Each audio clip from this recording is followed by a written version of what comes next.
Hey, what's up, studs? Ryan here, or MandRproductions, with my review of the LEGO Star Wars Summer 2020 Resistance I-TS Transport. LEGO sent me this set for free to review, so thank you very much to LEGO for doing that. Its set number is 75293. It has 932 pieces, European box though, so the piece count is not shown. And it's a $100 set in the United States, so maybe a little bit expensive for the price, especially when you consider there's only 4 total characters in the set, only 2 of which I would really classify as minifigures. This is transported from Star Wars Galaxy's Edge Trading Outpost. Yes, this particular set is not based off a Star Wars movie. It's actually based off a thing at Star Wars Galaxy's Edge from one of the rides. It's really cool in that way, and if you've been to Galaxy's Edge, or if you want to go, or if you can't go, this is just kind of a really cool memento to have from that, to have something in LEGO relating to Galaxy's Edge. Hopefully this does open up the potential for more Galaxy's Edge style sets, though in the future. We'll have to wait and see what the future holds as far as that's concerned, though. The backside does show a picture of it much more like it is in Galaxy's Edge. I do, however, wish they had a picture of the actual physical thing at Galaxy's Edge, just so people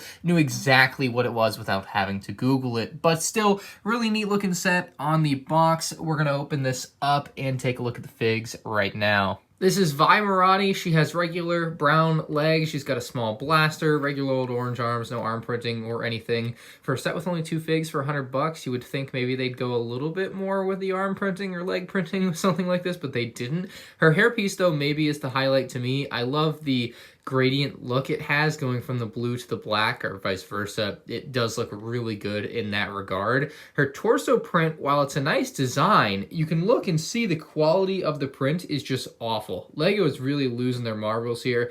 It's not very sharp looking. I don't know how else to explain it, but you can just look at the print and tell that it's not what it is supposed to look like if you compare it to what you would see on the box of how sharp it looks on there and how sharp maybe some of your other older LEGO character prints look. This is not that. Her face print's fine. She's got kind of like a hey, welcome to the park look, and if we remove her hairpiece, you'll see she does have a second face print that's like just oh hey, I'm bored of working at the park look or whatever. So not bad, but like that print quality is really killing me there. That is a big negative for her. Lieutenant Bek, who I all of a sudden feel like has a shaggy color scheme with his legs and torso color for whatever reason. He's got the same old mold as any of the other Mon Calamari characters. However, they've changed the color to gray, added some white print on the front, and then obviously some darker gray lines and dots on the top of the head. The eyes look great. It's just a great design and print in general. They've changed up the character quite a bit from what you would see with someone like Admiral Akbar. The torso print is pretty bland, but it's just a typical old Resistance member type of torso print. I will also say it's much sharper than the one that we see on Moradi, so not quite sure what's going on there, but this one does look better as far as I can tell. He's got in the back print that is sharp as well, so that's good. Regular little small blaster. Don't really know why Moradi and Lieutenant Bek have blasters if they're supposed to be at a theme park. I know, you don't want to shoot the guest, but it is what it is. Here we have what LEGO just refers to as an astromech droid on the box. It has a nice first order color scheme, so you could get away with calling it a first order astromech droid. No reason not to. Looks nice, but it's an astromech droid. We've all seen these 1,000 times before at this point. And perhaps the highlight for a lot of people in the set is the GONG power droid. Nothing will ever beat the early GONG droid that LEGO had put out in the early 2000s, but this one is pretty good. It's got a nice little bit on the top here, using one of those like top of the cup pieces. You have some silver studs to represent his legs, and then his feet with those little light gray pieces. Overall, it's a nice look, but again, the earlier GONG droids will never be beat for me. They're just the classics, although this one may arguably be more accurate, and it's got a nice color to it. And here is the Resistance I-TS Transport. Up front, I'll just say that the size of it feels right for $100. I think that that's something very fair to say. The build quality also feels right for $100. Something right off the bat that I'll say you may feel is missing for a set like this would be a handle. Most of the sets like this since like 2007 have had a handle integrated into the set in some way. LEGO scrapped that idea for this set, but it's fine because they made the build in a way that's so strong And like, I don't want to say indestructible because obviously if you drop it, it's going to break. But like, you can just kind of grab it anywhere and no pieces are falling off. Nothing's going to break on you. Obviously, you don't want to just grab the engines, but like if you grab it in any reasonable place, you can just hold the thing and nothing's breaking. So I think that that's an important thing to say versus a lot of sets like this that would have a handle on it. It's just not there in this case. And really, with the way it works, it wouldn't work with the handle, because to access the interior, you pull this whole thing off, and a handle has to be in the center of gravity, basically. Otherwise, you're screwing yourself. Not a great thing if it's not.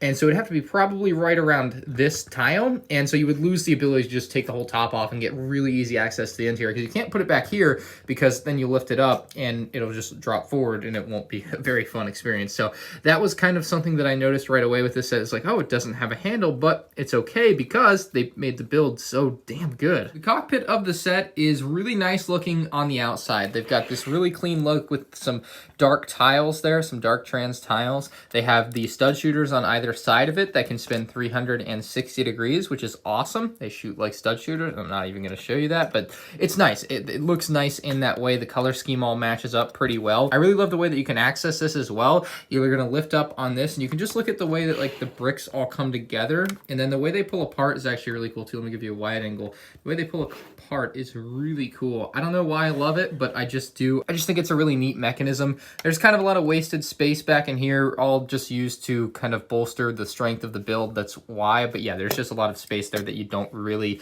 get to use. There's a small control panel in there. However, it's very hard to get a look at. So perhaps I'll just edit in a picture of the instructions, and there's a good look of what that's supposed to look like without all the shadows and the bricks in the way. You can fit one figure in the cockpit as well. It is not very spacious, unfortunately, but on the box they show Lieutenant Bek dropping in there. It's all tiled down at the bottom, so there's it's nice and easy to put him in and take him out, but it's just not a lot of space in there at the end of the day, and that's really disappointing. Again, easy to put in and take out, but like it just becomes really disappointing that you have what seems like a relatively large space, but then at the end of the day, when you actually get down to it, you can literally only put one figure in there, and that's it. So I find that to be a little bit disappointing about the front end of the ship. You can see some really nice contouring as we move back. Also with like the alternating colors, it looks really, really good. This set's going to be the same on the other side. The exterior of the midsection looks great with some nice sticker detailing on here. Not too many stickers on the set, but there's still a healthy amount for a set like this, I would say. The blue stripe that runs down the side looks great.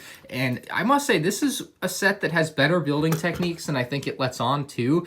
I think both me and David were live building it, and both pretty much had some nice things to say about the way it was being built as you went through. But to access the interior, you have two ways. So you can open up this whole top panel here like this, and there you go, you're in. That's really easy. But there's also a second way to do it without having to take off that top panel, and that's with some side panels and hatches. And you can open this top one up here and then drop this bottom one down. You kind of have a boarding ramp into the interior of the set, and of course you can combo it and have both open at the same time. The other side of the set is exactly the same, so that's what it looks like when everything is all opened up. There's a little crate in here that you can pull out. It's just stuck on some jumper plates, and it has a couple of weapons in there right now, although there are no figures to really take those weapons because, as you saw earlier, they already have weapons, and there are no other figures, unless you're going to give your GONG droid a weapon and the Astromech droid a weapon.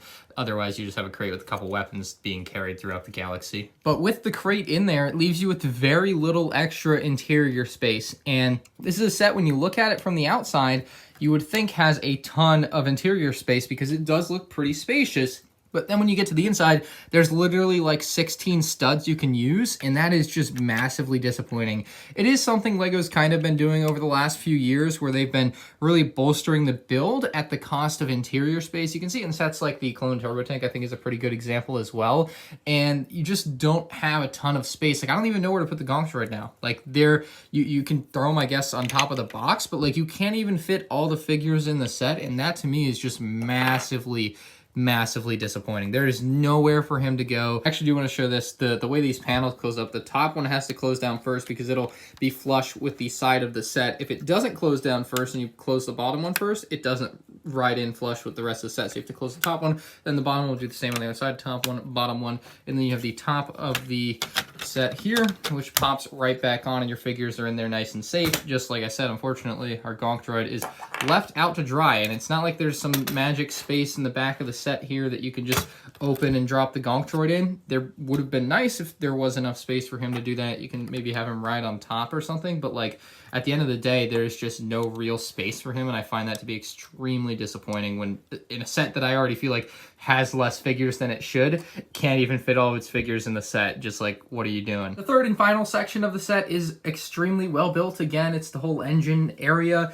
and it looks great. I think they did a wonderful job. Kind of reminiscent of the Tantive and other, like this is kind of a mix of Resistance vehicles to a lot of people, and I think you can kind of see those similarities with both the front and the back of the set. It has kind of a weird piece here with this black dome piece. You can't really tell, but it feels really loose on there, and it pops off rather easily if you touch it. I haven't had trouble without touching it. Like if I hold the set backwards, it's not going to fall off. But if you get in there and touch it, it does feel really loose in there, and I'm not really sure what the deal with that is, but that's just the way it seems to be built. Another cool feature on this is the stud shooters on the back side here. They shoot like stud shooters. They have no rotation or movement ability. They just shoot straight back, but it's still nice. You have the ones in the front and then the ones on the back to protect the back side of the ship. I think that that's a pretty neat and unique thing. You don't see too many transports with weapons on the back. The Tantive 4 definitely doesn't have stud shooters on the back, so I think that's a fun little thing.